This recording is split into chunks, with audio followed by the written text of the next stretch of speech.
स्वामी प्रसाद मौर्य ने ढूंढा नया सियासी ठिकाना। चंद्रशेखर आजाद संग मुलाकात के बाद अटकलें हुई तेज। उत्तर प्रदेश का अगला विधानसभा चुनाव 2027 में होना है, लेकिन सूबे में अभी से रणभेदी बच चुकी है। जी हां, समाजवादी पार्टी जहां अंदर खाने तैयारियां कर रही है, तो वहीं बीएसपी प्रमुख मायावती भी अब पूरी तरह से हमलावर हो गई हैं। बीजेपी और कांग्रेस पार्टी भी रणनीति बनाने में जुटी है। वहीं इन सब के बीच एक तस्वीर सोशल मीडिया पर जमकर वायरल हो रही है, जिसने प्रदेश की राजनीति में बड़े उलटफेर के संकेत दिए हैं।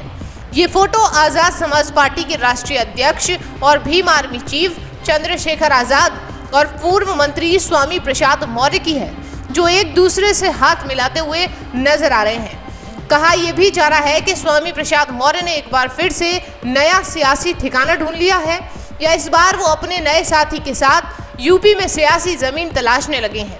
चर्चा है कि पूर्व कैबिनेट मंत्री और समाजवादी पार्टी के पूर्व नेता स्वामी प्रसाद मौर्य कोई चौंकाने वाला फैसला लेने वाले हैं। उन्होंने हाल ही में भीम आर्मी प्रमुख चंद्रशेखर आजाद रावण से मुलाकात की है। इस मुलाकात के बाद से राजनीतिक गलियारों में कयास लगाए जा रहे हैं कि मौर्य अब अपने लिए नया राजनीतिक ठिकाना तलाश चुके हैं। दरअसल चंद्रशेखर आजाद और स्वामी प्रसाद मौर्य की ये बैठक लखनऊ में हुई, जिसमें दोनों नेताओं ने काफी देर तक बंद कमरे में चर्चा की। सूत्रों के मुताबिक ये सिर्फ एक शिष्टाचार की भेंट नहीं थी, बल्कि इसमें भावी रणनीति पर भी बात की गई। माना यह भी जा रहा है कि 2027 के विधानसभा चुनाव को ध्यान में रखते हुए दोनों नेता एक साझा मोर्चा बना सकते हैं, या फिर मौर्य चंद्रशेखर की पार्टी आजाद समाज पार्टी में शामिल भी हो सकते हैं। बता दें कि स्वामी प्रसाद मौर्य उत्तर प्रदेश की राजनीति में एक दल बदलू नेता के रूप में भी पहचाने जाते हैं। उन्होंने बहुजन समाज पार्टी यानी बसपा से अपनी राजनीतिक यात्रा शुरू की थी, फिर भारतीय जनता पार्टी में शामिल हुए और उसके बाद समाजवादी पार्टी में भी गए। और अब जब उन्होंने सपा से अपना इस्तीफा दे दिया है, तो ये सवाल उठता है कि उनकी अगली राजनीतिक पारी अब कहां से शुरू होने वाली है। दरअसल 2024 के लोकसभा चुनाव के दौरान मौर्य ने जमकर विवादित बयान दिए और हिंदुत्व से जुड़े मुद्दों पर सपा लाइन से अलग होकर बोलते हुए नजर आए। इससे समाजवादी पार्टी को असहज स्थिति में आना पड़ा और अंततः उन्होंने पार्टी से दूरी बना ली। उनके इस बयानों ने न केवल सपा को नुकसान पहुंचाया, बल्कि बीजेपी को भी मौका दिया कि वो सपा को घेर सके। दरअसल विश्वस्त सूत्रों की माने तो स्वामी प्रसाद मौर्य जल्द ही आजाद समाज पार्टी में शामिल हो सकते हैं। पार्टी नेतृत्व उन्हें उत्तर प्रदेश में बड़ी जिम्मेदारी देने पर विचार कर रहा है, जिससे राज्य में पार्टी के जनाधार को और भी मजबूत किया जा सके।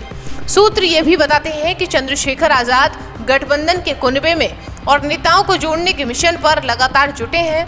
वहीं सूत्र ये भी बता रहे हैं कि अब वो आने वाले दिनों में हैदराबाद से सांसद ओवैसी से भी मुलाकात कर सकते हैं। साथ ही उन्हें गठबंधन में शामिल होने का आभार भी दिया जा सकता है।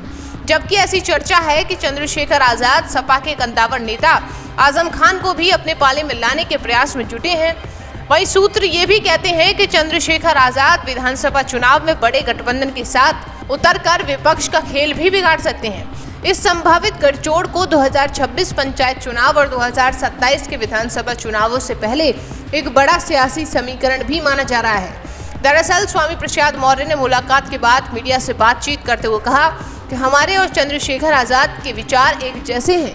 हम दोनों सामाजिक बदलाव और मिशन के लिए काम कर रहे हैं। बीजेपी के खिलाफ 2027 के चुनाव में हम किसी भी दल के साथ खड़े हो सकते हैं। अभी दरवाजे खुले हैं और जो हमारे विचारों से मेल खाएगा हम उसके साथ साथ चल पड़ेंगे। अगर मौर्य और चंद्रशेखर एक मंच पर आते हैं तो ये उत्तर प्रदेश में दलित और पिछड़ा वर्ग के वोट बैंक को जोड़ने की एक नई कोशिश होगी।